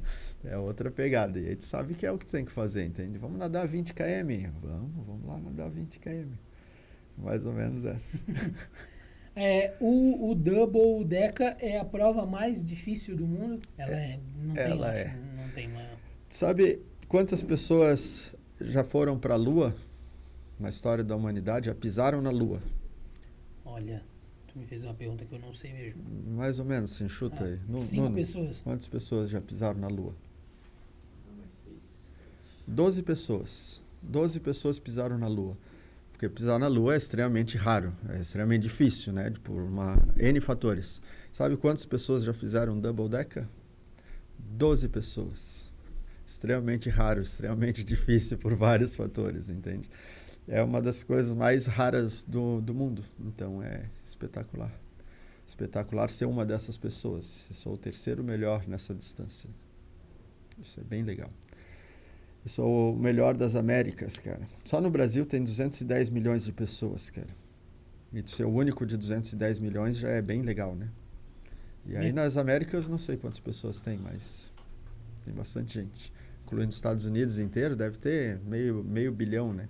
Tranquilamente. E essas provas, cara, é pouquíssima inscrição, né? É muito... Sim, as pessoas nem vão, né, cara? Aí pensa assim, propósito de vida fazer um double decker. Não, o cara já tem que estar no meio do caminho para encarar um negócio desse. Num evento inteiro, por exemplo, que nem esse evento multisport, multidistância, né? Que vai ter em setembro, ao todo vai ter umas 50, 60 pessoas. Distribuídas desde de um Iron até 2, 3, 4, 5 e o Deca 1 por dia. Entende? Então são 6 modalidades de distância para 60 pessoas. Entende? Como se fosse 10 pessoas para cada distância. Falando nisso, né? É setembro que vai ser no México? Isso, dia 18 a 28 de setembro. E daí tu vai fazer um quíntuple contínuo, largo dia 18 para um quíntuple contínuo, 19 de natação, 900 de ciclismo e 211 de corrida. E aí eu vou terminar dia 21 eu devo terminar, largo dia 18, termina dia 21, e dia 25 eu largo para o quádruplo, 1 por dia. Aí 4 Ironman seguidos, tipo sexta, sábado, domingo e segunda. Então... Eu achava que tu ia fazer 2 inscrições, só que eu achava que era tipo assim, tu ia fazer 5, o quíntuplo, mas ao mesmo tempo ia contar o quádruplo. Não, tu vai fazer 2... Vou fazer 9 Ironman, no caso. São 9 Ironman. E a meta é vencer as 2 provas, né? As 2 distâncias. E buscar um recorde mundial. E daí, tipo, eu sei que tu já treina... Teu treinamento é diário, né? Contínuo, no stop. Tu treina 7 dias por semana? Sempre. E a maioria das vezes treino de manhã e de tarde, de manhã e à noite. Tipo, hoje, por exemplo, eu tenho que treinar direto porque eu vim aqui de manhã. Eu lasquei. Não, é tranquilo. E daí como que tu faz a alternância? Tipo assim, um bike, corrida, bike, natação, corrida, natação... Tu vai alternando ou tu já tem específico? No dia que eu faço natação. Eu faço normalmente pedal e corrida, né? Por exemplo, 3 horas de pedal e 1 hora de corrida, 2 horas de pedal, 2 horas de corrida. Ou se eu vou fazer 5 horas de pedal, aí eu não faço corrida, entende? E nadar eu só nado no final de semana. Eu gostaria de nadar mais, assim, mas nadar fica muito contramão para mim e eu não curto nadar em piscina, assim, cara. Não curto, né? Não me sinto fluindo dentro da piscina e natação de 45 minutos não me condiciona. Aí eu faço exercícios para braços e costas para deixar o tônus dos músculos superiores ativos, porque a técnica basicamente é a mesma, né? E o que eu preciso é que os meus músculos não fadiguem com a repetição de movimento, né? Que nem num quíntuple eu tenho que fazer 19 mil braçadas, né? Então são 19 mil braçadas em aproximadamente 6 horas, e eu não posso fadigar, não pode me faltar força em 6 horas, entendeu? Essa aqui é a pegada. E o que eu mais gosto de fazer é pedalar, porque eu curto mais, tipo, para mim é mais saboroso, porque eu aproveito mais, né? Como a respiração é mais confortável, tu tem tempo para poder olhar para a paisagem. Eu adoro pedalar em ilhota, assim, na beira do rio, sabe? Eu acho que sempre é lindo, assim. Eu adoro pedalar na 101 e curtir a adrenalina dos carros passando rápido, parece que está no meio de uma guerra ali. Eu acho legal subir o Morro do Boi, sabe? Descer o Morro do Boi a 70 por hora desviando dos carros, assim. Não façam isso, não façam, fica no acostamento, pedala no acostamento. Eu adoro. Cara, eu pedalo há 24 anos. Eu pedalo. 24 anos em cima de uma bicicleta. E teve épocas que eu pedalei muito, épocas que eu pedalei pouco, mas 24 anos pedalando. Eu já passei por tudo que dá para passar em cima de uma bicicleta, sabe? Com relação a carro, já fui tirado da pista por ônibus, assim, sabe? Já ia cair de cara no chão, me defender o rosto com as 2 mãos e dobrar o braço em cima das 2 mãos e ter que voltar pedalando sozinho para casa, não ter celular para chamar ninguém, não receber socorro, essas coisas assim, né? Já dormi em cima da bicicleta. E é muito, muito legal isso. E E por mais, assim, perigoso que possa ser, pelo tempo que eu pedalo, eu acho que eu tive poucos acidentes, assim, sabe? Poucas coisas de risco mesmo, assim, sabe? E aquela vez que tu dormiu ali, tu deve ter pedalado pelo menos uns 5 km, né? Porque dali daquela reta até na igrejinha ali da Ilhota deve dar pelo menos uns 5, de 5 a 7 Eu km. calculei 7 km dormindo. Não sei. Fora, e agora, tu comentou pra mim antes ali em off, mas tipo, eu acho que como que é dormir nadando? É divertido, cara, é divertido, porque tu afunda, né? Quando você dorme, você afunda. E aí você vai puxar o ar e não vem, aí tu dá um golão de água, aí tu sai meio louco debaixo d'água. Só que eu começo a rir, né? Eu tenho um mecanismo de defesa, que sempre que as coisas ficam realmente difíceis, eu começo a rir. Eu não entro em pânico, eu relaxo. Porque a única maneira de você sair ileso de um problema real é relaxando e não contraindo, né? E aí eu sempre relaxo. Teve uma vez, a única vez que eu quase morri nadando no rio, por exemplo, eu pulei lá na estação de tratamento da Samai, lá depois da Ponte Salto, lá, sabe? Uhum. E aí tinha logo 1,5 km, 2 km de lá, tem muitas pedras no rio. E aí fica tipo rafting, assim. Foi bem legal. E aí eu bati numa pedra, bati com a perna numa pedra e fui pro fundo. E eu virei uma cambalhota no fundo. E eu fiquei girando, e aí tinha 2 caras de caiaque comigo, e os caras estavam lá se cuidando deles, né? Quem dirá cuidar de mim. E aí eu fiquei mais de 1 minuto debaixo d'água, girando, dando cambalhota assim, ó, debaixo d'água. E aí primeiro quando eu afundei contra a minha vontade, eu pensei, cara, eu não acredito que eu vou morrer afogado no rio, que nem todo mundo sempre falou, né? Todo mundo sempre falava que eu ia morrer no rio, né?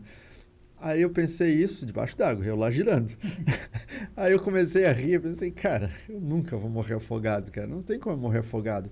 E aí é como se tudo tivesse acontecendo em câmera lenta na tua mente. Aí eu assim, cara, para de tentar nadar e deixa a água fazer o trabalho dela. Aí eu parei, relaxei, porque eu estava tentando me mudar, por isso que eu estava girando. E aí não tem como, você nunca vai ser mais forte que uma correnteza, né?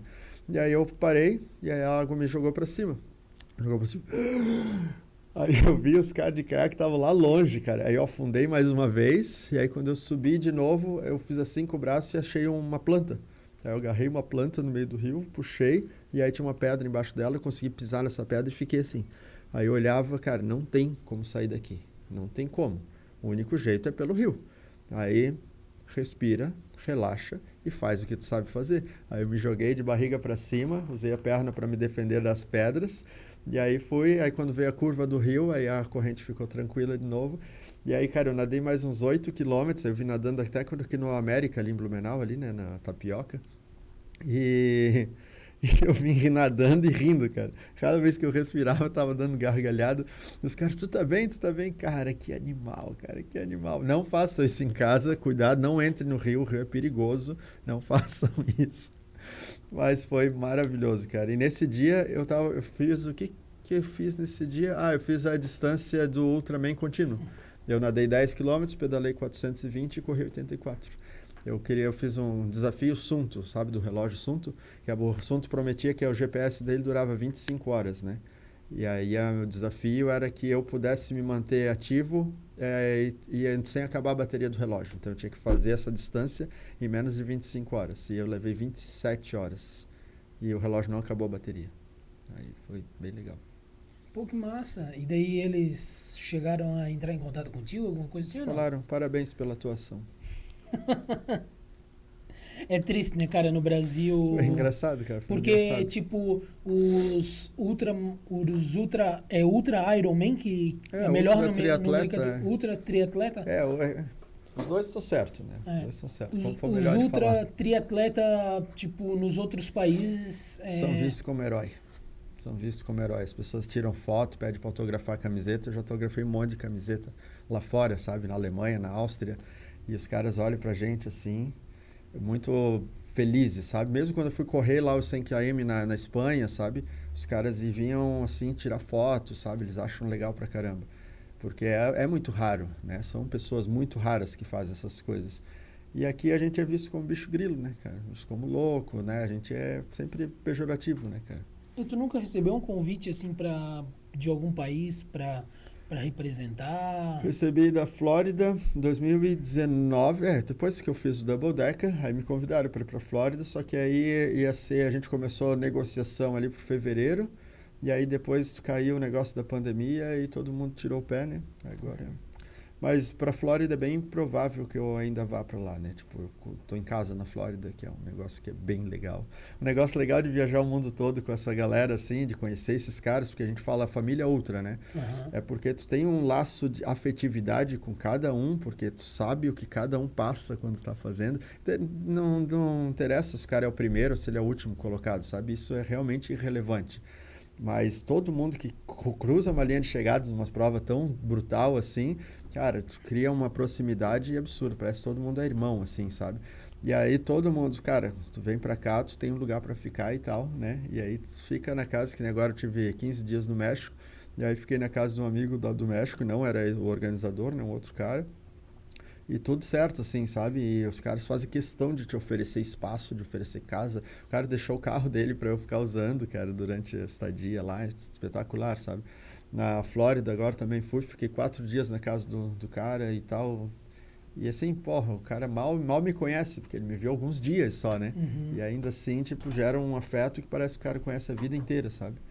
É espetacular. E tu participou de uma prova na Flórida faz aí uns 2 meses, né? Foi em março, aham. E era... Era um duplo era prova Duplo. curtinha. Prova de 30 horas só. Coisa pouca. Coisa pouca, 30 coisa horas. Pouca. Rapidinho, 7,600 de natação, 360 de bike e 84 de corrida. Tu foi campeão, né? Não. Essa não? eu fui mal, fui bem mal.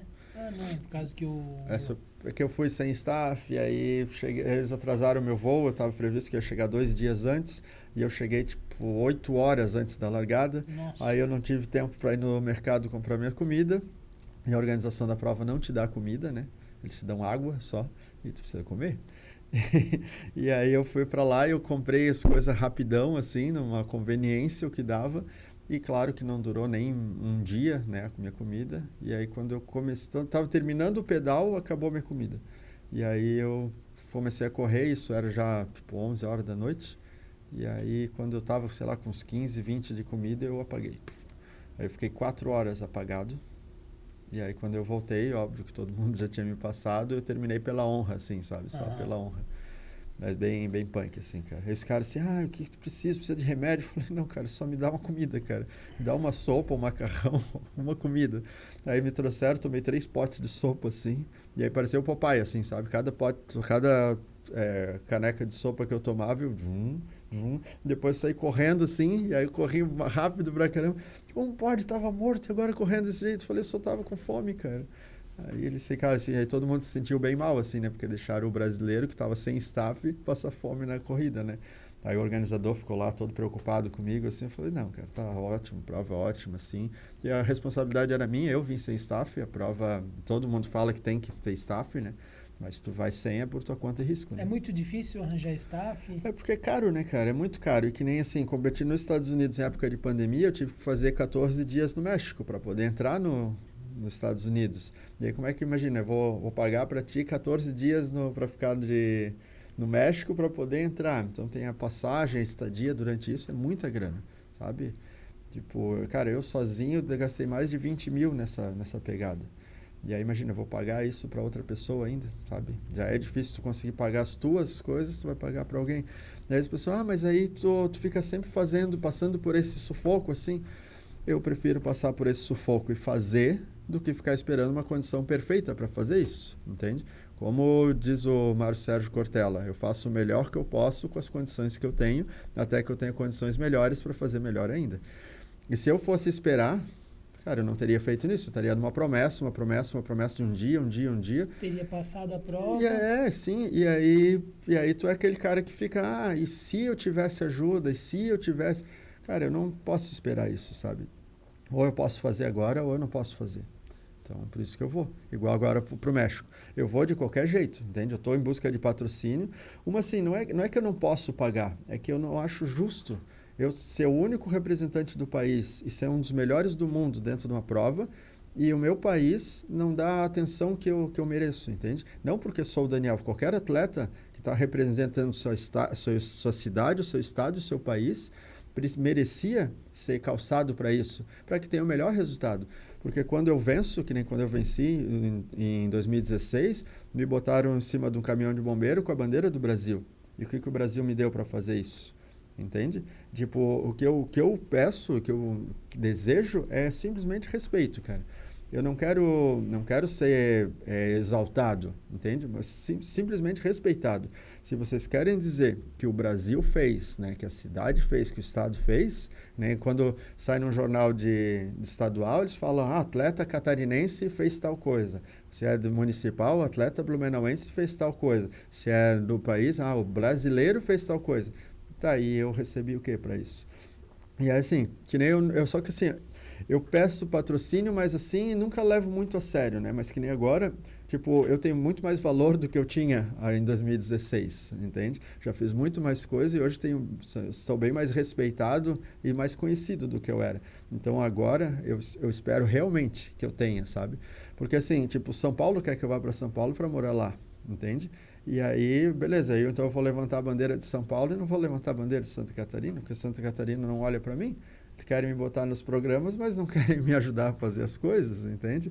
E assim, eu não estou pedindo salário, não estou pedindo um contrato. Estou pedindo simplesmente para que me coloquem na linha de largada, entende? Me coloquem na linha de largada e vocês vão ver, entende? Mas me coloquem lá com equipamento adequado, com uma equipe adequada, com uma cobertura de mídia adequada e a gente faz história para o mundo. Entende? Mas eu vou lá sozinho, tá? A cara e na coragem, tem que tirar um coelho da cartola. Poxa, os caras que estão lá indo lá para ser campeão, os caras têm toda a estrutura. Eu falo que é a mesma coisa se tu competir numa Fórmula 1 sem ter um pit stop, uma equipe de pit stop. Entende? Onde você vai ter que trocar o pneu do teu carro e abastecer. Cara, é assim que acontece. Não, o Brasil é surreal. O cara, por exemplo, os europeus são os melhores, né? Nem o cara da Estônia, que é maravilhoso. Cara, o bicho, ele encosta a bike, ele não fica um minuto parado, cara. Vem um ali, calibra o pneu dele, outro bota um óleo na corrente, outro vai botando comida na camisa dele aqui atrás, outro joga uma água na cabeça dele, outro passa um pano nos braços, e bate na bunda dele e diz, vai. E o cara, ele não fez nada, entende? Ele ficou 30 segundos parado e a equipe fez tudo para ele e ele só tem que ir. E aí, tipo, aí eu tenho que encostar a bike no muro, aí eu tenho que ir lá na barraca, pegar minha bomba, calibrar o meu pneu, passar um óleo, entende? Que se tu pega uma chuva, por exemplo, que nem na Europa sempre pega chuva, aí eu tenho que ir lá na barraca, pegar minha comida, preparar os negócios, tudo, cara, eu perco 5, 10 minutos por parada. E como é que eu vou buscar? Buscar 5 minutos de um cara desse. Ou como é que eu vou alcançar o cara da Estônia que parou 1 minuto? Se eu parei 5 e o cara está pedalando a 35 por hora, eu vou ter que pedalar 45 por hora para buscar o cara, entende? E aí vem a economia de energia, aí o cara termina o pedal, o cara está tranquilo, eu termino o pedal e já estou torto. Aí como é que eu vou competir com o cara? Eu estou falando para ser melhor do mundo, para bater o recorde mundial. Não estou falando só de fazer a prova. Só fazer a prova dá para fazer desse jeito que eu faço. Mas aí eu não consigo dar o melhor resultado, entendeu? Eu preciso de uma equipe para ter resultado. Em 2016, eu fui campeão, eu tinha 3 pessoas na minha equipe, entende? Que pagaram as suas inscrições para eles, queriam estar junto comigo, né? E aí é diferente. Depois nunca mais tive isso, entendeu? Eu fico triste, cara. No Brasil, se eles fizessem um incentivo, existe a lei lá que tem como a empresa patrocinar o atleta, mas eu falei com uma menina de Blumenau, a Maiara da Marcha Atlética, ela falou pra mim, Rafael, é tanta burocracia que não vale a pena. Eu vou perder de folhas e apresentar um monte de documento que eles acabam nem indo. Mas se tivesse um incentivo, né, cara, nos outros países o cara fala, eu quero ser atleta, já aparece alguém que quer patrocinar, uma empresa de suplemento, uma empresa... Cara, empresas gigantescas aí. Cara, o que é para uma empresa gigantesca que fatura milhões chegar para ti e dar 10 mil reais e dizer, tá aqui, Daniel, 10 mil reais para te ajudar nas despesas e tu vai... Cara, imagina se tu consegue 10 empresas com esse valor aí. Esse é o sonho, cara, esse é o sonho, poder ir para uma prova sem precisar ficar contando moeda para saber se vai poder comprar comida X ou comida Y. Comprar comida, eu tô falando, não tô falando de comprar tênis, de comprar equipamento, tô falando de comprar comida. Porque todas as provas que eu fiz, principalmente na Europa, o meu problema sempre foi comida. Eu, tipo, não conseguia comprar comida o suficiente para fazer a prova que eu estava fazendo. E aí, cara, é surreal isso, surreal. Tipo, por exemplo, quando eu fui para a Espanha a primeira vez lá, tipo, eu só tinha o dinheiro da passagem e o dinheiro da inscrição da prova. Eu não tinha dinheiro para mais nada. Então, aí como eu tinha o hotel, aí eu tomava o café da manhã do hotel, que era um suco de laranja e uma torrada. E aí eu ficava esperando até o almoço, eu almoçava e depois tinha uma janta. Era isso que eu comia. E era um prato só, tu não podia repetir. E era só aquilo que eles te deram. E aí eu cheguei lá 4, 5 dias antes da prova e eu fui perdendo peso até chegar na prova. Chegou na prova, parece que eu nunca tinha corrido na vida, assim, sabe? Eu tava muito fraco, assim. E na época eu tava com 26 anos, cara, meu metabolismo fritava, assim, sabe? Eu precisava de mais de 10 mil calorias por dia. E ali eu não tava comendo nem 2 mil, entende? E aí, cara, não tem como tu mandar bem desse jeito, sabe? Não, Enfim, isso só que... mostra a tua força, né? Porque, tipo, se com toda essa falta de, de ajuda de tu estrutura, consegue né? ter esses resultados, imagina se chegasse e fosse lá, sem, com vários staffs, dinheiro tranquilo para comprar a comida que precisa. Sim. Eu acredito, cara, que vai chegar, sabe? Eu acredito que vai chegar esse ponto e que eu sempre falo, cara, eu tô só começando, sabe? Eu tenho 3 títulos, né? Primeiro, segundo, terceiro mundial. E é só o início, sabe? Porque uma das coisas que eu quero é ter o recorde mundial. Eu quero que o mundo todo olhe para isso, que existe uma maneira diferente de fazer as coisas e que não é legal só a nível competitivo, nível esportivo, nível de vida. Entende? Porque como o negócio de regenerar fraturas tão rápido, por exemplo, quanto custa isso? E quem é que pode pagar por esse tipo de recuperação? Sabe? O caminho que eu estou percorrendo, que eu estou criando, a realidade que eu estou construindo, ela mostra que, cara, existe muito mais do que a nossa mente é capaz de conceber. Então, eu quero, por exemplo, se eu não tivesse esses títulos que eu fiz, a gente não estaria tendo essa conversa. Eu falo sobre essas coisas desde que eu tinha 15, 16 anos, quando eu comecei a perceber que existia mais do que a nossa mente foi programada para aceitar. E só que ninguém nunca me deu ouvido, porque quem é você para falar isso? Entende? Eu não era ninguém, né? E aí quando eu tive título, pô, esse cara fez um negócio que é muito bizarro, cara, ele deve saber de alguma coisa. E eu sei de muita coisa, entende? E as experiências que eu faço, elas comprovam as minhas teorias. E quanto mais malucas são as minhas teorias, mais raio de ação eu tenho. E se eu não me deixo abater pelas dificuldades e pelos contras que a vida me apresenta, é por causa dessa mentalidade. Se eu tivesse uma mentalidade comum, provavelmente eu já teria abandonado e desistido. Hoje eu tenho 39 anos e eu estou na crista da onda. Entende? Eu sinto que eu tô pegando impulso ainda para ir para onde eu posso ir. Então, cara, se eu não parei, se eu não hesitei, quando todo mundo dizia que eu era retardado, que eu não ia chegar a lugar nenhum, cara, não é agora que eu vou pensar em fazer outra coisa, entendeu? Eu vou com mais força, eu vou acelerar agora, entendeu? E é isso. E eu quero que mais pessoas ouçam essa história, que mais pessoas ouçam essa mensagem, essa perspectiva de criação de realidade a nível biológico mesmo, sabe?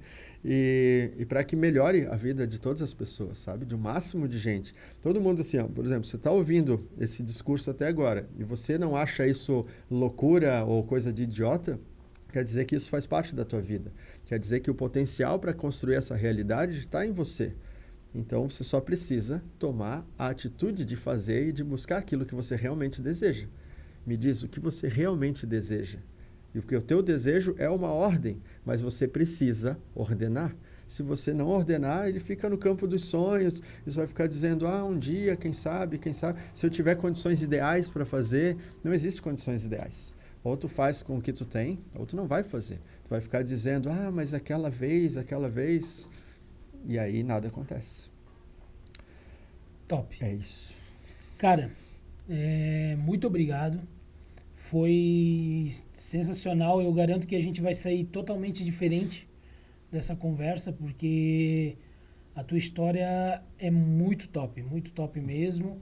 Tu és um cara muito forte. Muito obrigado por ter tirado esse tempo aí, cara. Muito obrigado por ter contado essas histórias aí. Eu Vamos se mexer aí para arranjar patrocínio para ti aí. Então, Bora. tomara que tenha bastante empresa que consiga aí para te conseguir o recorde. Mundial. Vai conseguir sim, porque potencial tu tem. Só falta mesmo o financeiro ali para fechar com tudo. Então, cara, muito obrigado mesmo. Agradeço demais, cara. Eu que agradeço a oportunidade, agradeço o espaço. Agradeço vocês que ficaram ouvindo até agora, assim, agradeço muito. Espero que as palavras façam sentido para vocês e que possam transformar as informações adquiridas agora em atitude, porque é assim que a gente constrói a realidade, com atitude. E se teve alguma dúvida, se tem algum comentário para fazer, me manda um direct lá no @ultradanieldeoliveira, que eu vou ficar bem feliz em responder. E vamos pensar na tua mentoria também, fazer os 600 km lá de repente. E, cara, gratidão suprema. Me acompanhe e a gente vai destruir o impossível ainda. Vamos em frente sempre. Outra coisa também, se você quiser comprar o livro do Daniel, manda um direct lá para ele, que ele passa lá todas as informações, manda para ti, né? Qualquer lugar do Brasil. Sim, qualquer lugar do Brasil. Livro top. E muito obrigado por assistir até agora. Eu sou eternamente grato também ao Daniel aí por ter contado essas histórias maravilhosas.